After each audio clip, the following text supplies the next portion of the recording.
actually has a 1K gold advantage by 8 minutes 30 seconds in. That is not necessarily a good thing, considering no one has died, no objectives have been taken yet.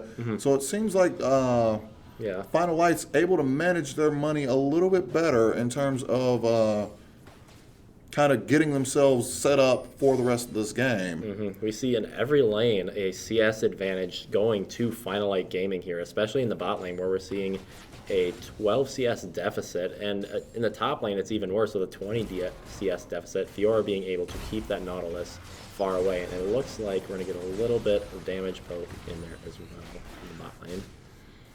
Let me say, so I'm not really sure what's going to happen, but at the same time, Final Light is doing the best that they can to start trying to build up that advantage that they might need later on in this game. Absolutely. All right, so it looks like Kha'Zix is starting to make his way down bot. At least he's taking Scuttle Crab. Whether or not he decides to go ahead and gank one of the two lanes after that, I don't know. But he looks like he's trying to maneuver his way around and see whether or not Hecarim might be around. Both junglers doing exactly what they should be doing at this point, trying to farm as fast as they can in order to keep up with the laners here in levels. And it looks like they are going to go ahead and gank bot. Vlad's on his way down along with Kha'Zix. There's a ward to spot those two out, and it looks like there's a TP coming in from Nautilus. All right, here we go. We got the first instance of a team fight. We get a dive from blue team's Vladimir. Goes ahead and gets the first kill. It looks like Vigar goes ahead and takes down Sign as a retaliation. They're still going for Vlad, but Sign is definitely on his way to try and kill both of them. Misfortune goes ahead and turns, stops the Vlad from killing her, and then takes him down as well. It looks like Fiora is also going to try and take the top turret, so quite a bit of action just happened. 2 deaths to 1 in favor of the Kages. Yeah. Looking at that fight there, though, it seemed that the Final Light Gaming overestimated their damage output and their potential to kill the Janna before she could get a full channel ult off there. And it really hurt their dive right there. And even though they did pick up a turret off of it, they lost 2 members of their team and gave 2 kills to the Kages here. Right, and to make things even better for the Kages, both those kills went on their carries. They're still down gold. It almost looks like they went down 2K gold rather than that 1K initially, even though they actually did kill both those champions. But at the same time, even if there was a gold gap between the 2 ADCs and the 2 mid laners, that gap's been kind of closed a little bit. So that that advantage that they were building up kind of has been muted a little bit. And half of this gold gap and disadvantage is being generated by that Fiora up top, having 1,000 more gold than Nautilus at this point in the game. Right. It just so happens, though, that defensive items are a little bit cheaper than attack items, so Nautilus can survive with a little less gold. However, Fiora definitely is going to need that money, especially considering the items that she needs to build in order to become that terrifying person that you don't want to see in the middle of the dark corners of your jungle. Absolutely. Yeah, and we've seen the Fiora being banned usually in every part of the tournament today. We've seen Camille oftentimes take her place in the top lane, and what they do is effectively both the same, being that force that can sort of focus on one character out of the game and just lock them down and do a lot of damage to them and just basically carry right out of the game. Right. And although they might be sacrificing themselves, they swing the fight in such a way that both their carries are still alive and they're able to do more damage to the other team.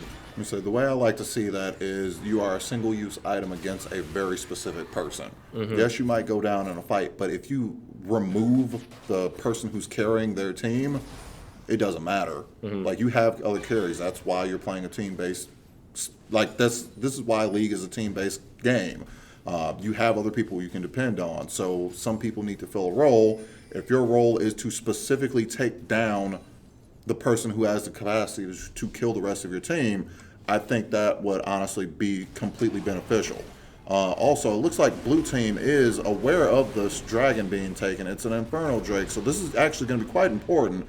The Kages are backing out. I'm not sure if they're going to let them go ahead and take it, In all honesty, they honestly should not let them go ahead and take it, but it looks like that might be what's going on. And Misfortune opens up along with Hecarim. He dives in.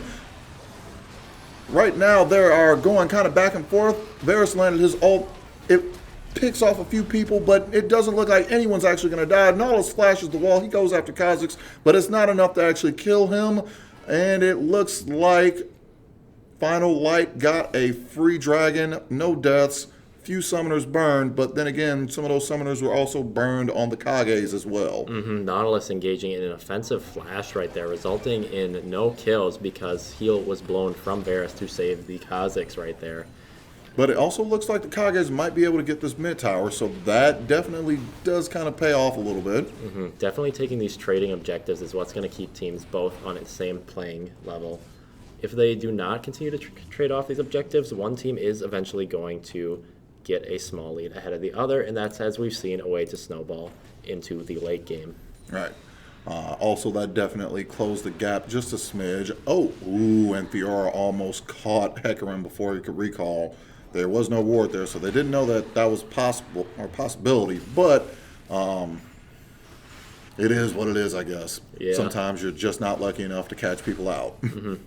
Looking at mid lane now, we are seeing 3 members of Final Light Gaming looking to push in on this turret. Varus taking shots from the Veigar, or from the tower that Veigar is sitting underneath right now. And with no minion wave, it's going to be a little bit hard to get this turret. It gives time for Kages to respond to this. Kha'Zix trying... he's going to be getting stole kill. Going to get the red smite off on him. But Hecarim got some help. Yeah, going to have to flash out. Does not matter.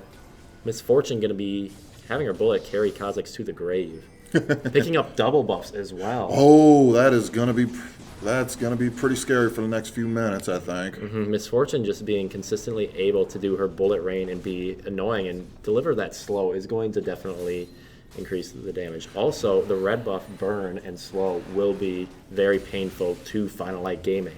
Right. It also seems like Fiora is... It seems like Final Light's strategy going into this game might have a lot more to do with the split push composition. Fiora has just actually taken the second tower of the game, or second tower of her team.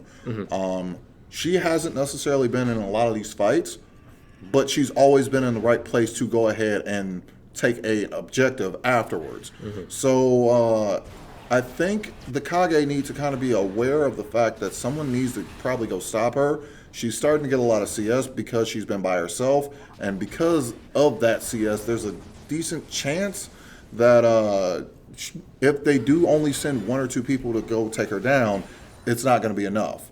Like, they have to start to disrupt her capacity to kind of go wherever she wants and take whatever she wants. Otherwise, it's going to be proved to be quite fatal in terms of how this game is going to go for the Kage.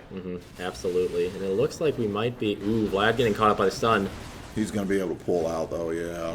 Kage is definitely trying to go all in on that one as fast as they could. Trying to get him before he could pull, but unfortunately, Veigar's stun does not last long enough unless you're maxing it first, which usually isn't the best idea.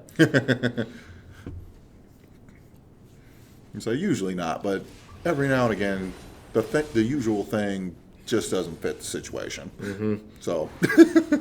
Absolutely. And this Vladimir now moving on to the split push, and it looks like it's drawing the attention of the Kages now to the top lane. He does not have ward coverage, I believe, to see this, but he is going to be able to back off as soon as he sees the Misfortune. Also, it looks like the Kage are potentially... they were potentially going after Vlad, but I think that they decided that they can hold off on that a little bit. Misfortune's going to try and push out that top lane, and hopefully they'll... If they stay around, they might be able to get that tower, but it looks like there might be a lot of pressure on mid, so they might need to go help Veigar out before anything critical happens. And looking at builds right now, we see Fiora rushing that Tiamat, which is always a good start, and then going for a Black Cleaver right away after that to get that extra damage and penetration down. Right.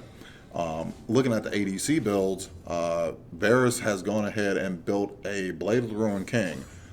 Whether or not he built a Wit's End, I don't know why I keep thinking that that's the build for Wit's End, but I think he might be building more of a Mercurial Scimitar, meaning he's going to probably be getting his QSS soon.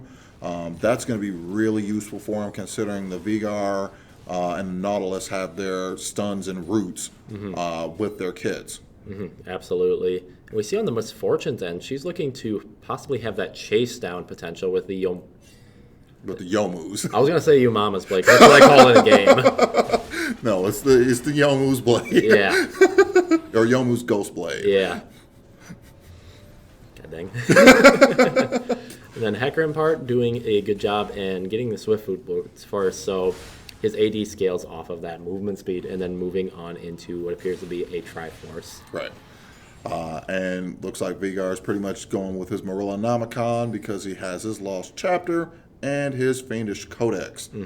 He's also looking like he's going to build either his Zanya's or his Abyssal Scepter or a Guardian Angel?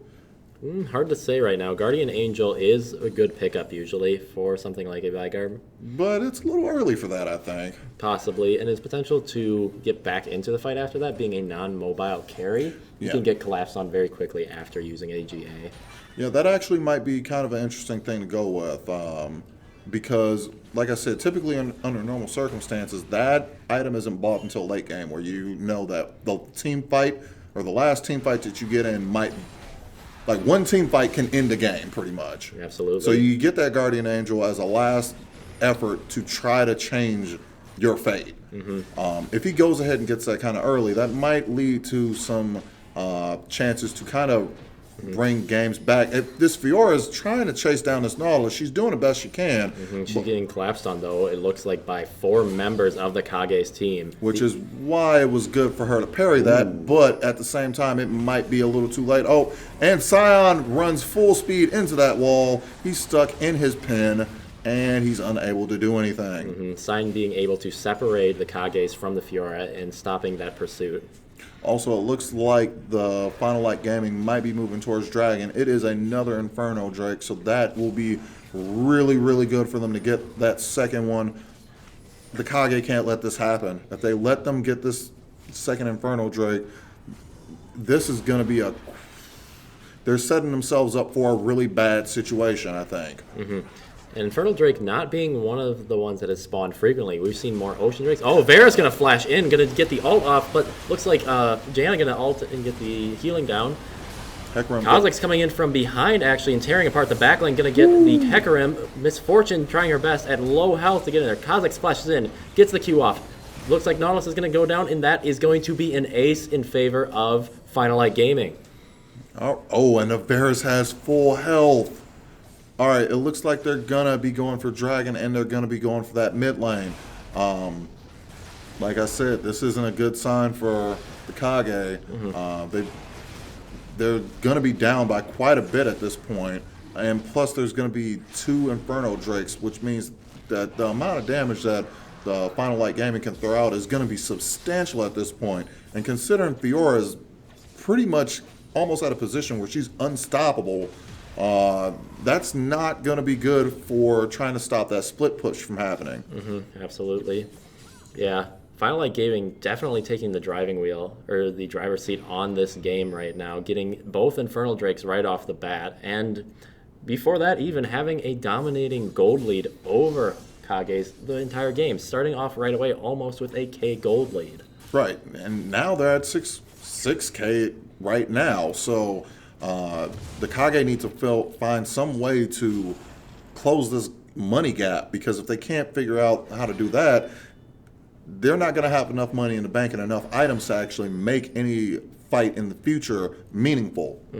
But we have seen teams like Tanuki just take that gold lead and not use it to their advantage, and there is still definitely a potential for Kages to come back if they get the right team fight. Right. So it's pretty much going to come down to whether or not Vigar, Misfortune, and Nautilus and Hecarim can do things effectively and work as a team in terms of their ult and CC layering. So, and it looks like they try to catch Vlad out again, but trying to catch a Vlad is really difficult. Looks like he wants to get this red buff, though, for sure. Oh, but he goes in. Yeah, oh, it's going to catch 4 members of the team there. Kha'Zix going and takes out the Janna very easily. Misfortune going to throw out our bullet time. Hecarim trying to get something in there, throws down the ult, gets taken down immediately. Looks like Kha'Zix is going to get taken down by Misfortune there. Fiora is caught in the middle of the Vygar stun. Vlad going to have to pop his Zonias there, but he's going to get the Vygar in the end. Double kill going down to Vlad, but Misfortune again leaving with the double buffs. Or say that